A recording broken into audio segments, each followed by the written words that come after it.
Hey guys, मेरा नाम है आदित्य और आज हम लोग अपने ब्रेक रिजर्वॉयर को चेंज करने जा रहे हैं। और ये पार्ट काफ़ी समय से स्टॉक में नहीं था और इवन अभी भी स्टॉक में नहीं है, तो मैंने इसका ऑल्टरनेट सॉल्यूशन निकाल लिया है।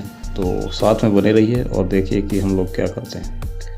सो गाइस, जैसे जैसे मोटरसाइकिल पुरानी होती है वैसे वैसे जो है आपके इस तरीके के प्लास्टिक पार्ट्स जो है ख़राब होने शुरू हो जाते हैं। और अगर आपकी मोटरसाइकिल थोड़ा सा प्रीमियम सेगमेंट की है और अगर आप रूरल एरिया में है तो जो है स्पेयर पार्ट्स की अवेलेबिलिटी बहुत ही ज़्यादा जो है रेयर हो जाती है। और शोरूम वाले आपको जो है टाइमलाइन बढ़ाते जाते हैं कि भैया अब आएगा, और होता नहीं है कुछ भी।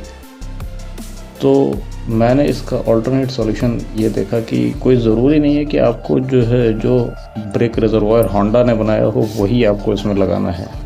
इवन आप किसी भी तरीके का ब्रेक रिजर्वॉयर यूज़ कर सकते हैं। बेसिकली ब्रेक रिजर्वॉयर का काम ये होता है कि ब्रेक फ्लूइड को होल्ड करके रखना, और जो भी एक्सेस फ्लूइड होता है वो उसमें रहता है, और बाकी जो है एक पाइप से जो है कनेक्ट होता है, जैसे कि ये पाइप लगा हुआ है और वो पाइप आपके ब्रेक्स तक का जाता है और उनमें ब्रेक फ्लूइड काम करता है इस तरीके से। तो जब भी हम लोग ब्रेक पे प्रेशर अप्लाई करते हैं तो एक्सेस फ्लूइड जो है इसी में से ही लिया जाता है, और जो भी अगर ब्रेक्स के हीट होने पे एक्स्ट्रा फ्लूइड आता है वो इसी में ही वापस आ जाता है।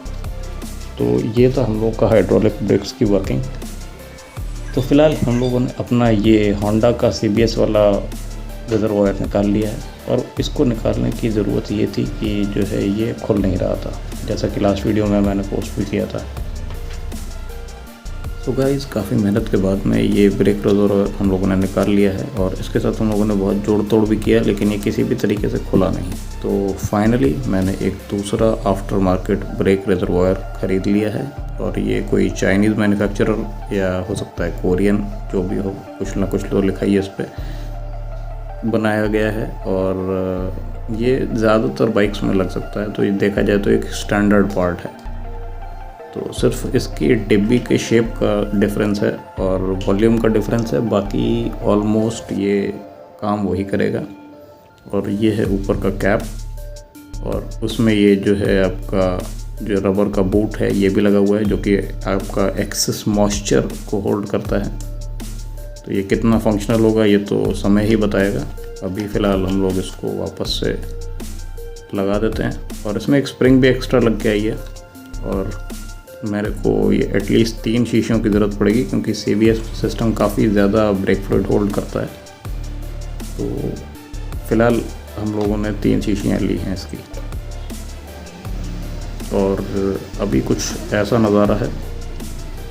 तो हम लोगों को करना ये है कि ये जो क्लिप है इसको यहाँ से हटा देना है, और इस पाइप को हम लोग निकाल देंगे पूरी तरीके से। और गाइस, इस पाइप को निकालते समय हम लोग को एक बात का खास ध्यान रखना है कि ज़्यादा प्रेशर अप्लाई करना नहीं है, क्योंकि ये जो इसकी नोज़ल है ये प्लास्टिक से बनी हुई है, जो कि मास्टर सिलेंडर में लगी होती है, और अगर ये टूट गई तो आपको अगर दोबारा दूसरा मिलना मेरे हिसाब से तो नामुमकिन ही हो जाएगा। और अब बस हम लोग को सिंपली इसे वापस इंसर्ट कर देना है, और ये काफ़ी इजीली हो भी गया है। और इसमें ये जो स्प्रिंग है ये जो है बेसिकली इसको कटने से बचाने के लिए लगी हुई है, जो कि अभी फ़िलहाल मैंने इसे लगा रहने दिया हुआ है। अगर मेरे को लगेगा कि ये दिक्कत कर रही है किसी पार्ट के साथ में तो मैं इसको हटा दूँगा इन फ्यूचर। अभी फ़िलहाल इसको एज इट इज़ मैं इंस्टॉल करने जा रहा हूँ। तो भाई काफ़ी आसानी से जो है पुराने वाले ब्रेक फ्लूइड की पोजीशन तक पहुंच गया है, क्योंकि अच्छा खासा लंबा पाइप था, और वहां पे बस हम लोगों को इसे टाइट करना होगा। ये वाला जो नट है इसको हम लोगों को खोल लेना है। तो ये सॉकेट वाला स्क्रू ड्राइवर था, तो मैंने उससे इसे खोल लिया है, और यहाँ पर ये 8 नंबर का नट लगा हुआ है। बेसिकली नट क्या, बोल्ट है, और इसकी थोड़ा सा पोजीशन को एडजस्ट कर रहा हूँ ताकि लीकेज का कोई भी चांस ना रहे। और इसका कैप मैं वापस से निकाल लेता हूँ, और अभी इसको जो है हम लोग इसकी जगह पर लगा देंगे। काफ़ी छोटा है इसका वॉल्यूम है, लेकिन फिर भी काम तो चल ही जाएगा। और इस बोल्ट को सिंपली हम लोग वापस से टाइट कर देंगे,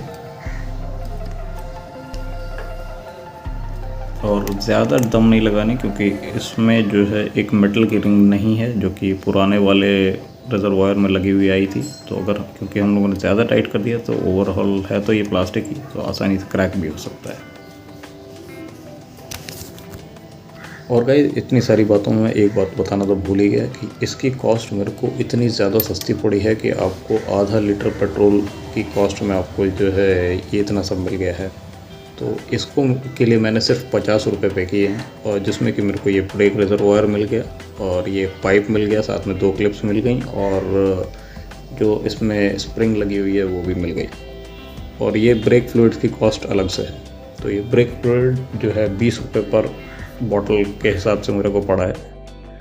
तो अब हम लोग क्या करते हैं कि अपने कैलिपर के इस ड्रेन बोर्ड को लूज़ कर लेंगे, और जो है ये एक 2% जॉब है।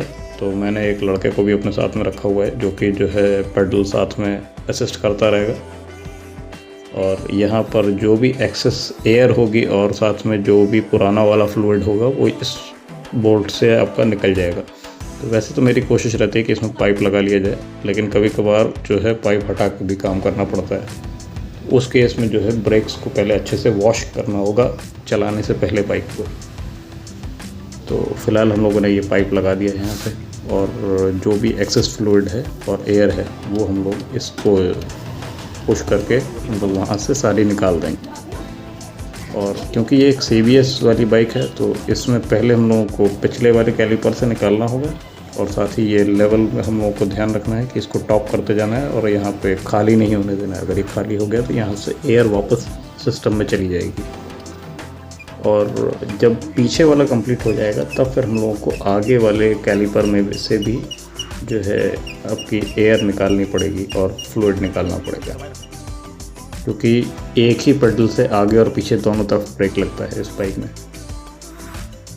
और गाइस इतनी देर पंप करने के बाद में ब्रेक लाइंस में से जो है एयर निकल चुकी है और अब सिर्फ फ्लूइड ही फ्लूइड आ रहा है। तो हम लोगों का रियर वाला कैलिपर का काम ऑलमोस्ट हो चुका है। तो अब हम लोग इसको यहाँ से निकाल देंगे और इसको कर देंगे टाइट।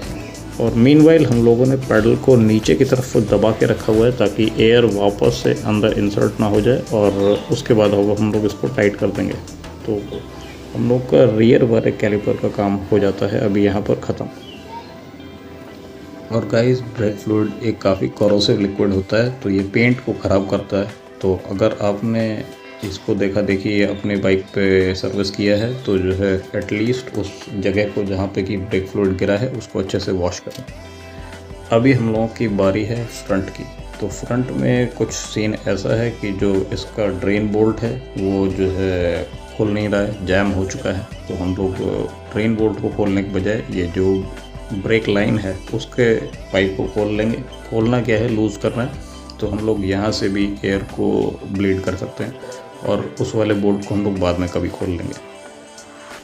तो जो भी एक्सेस फ्लूइड गिरता है हम लोगों को उसे पोंछ लेना चाहिए। और अब हम लोग यहाँ से प्रेस करेंगे।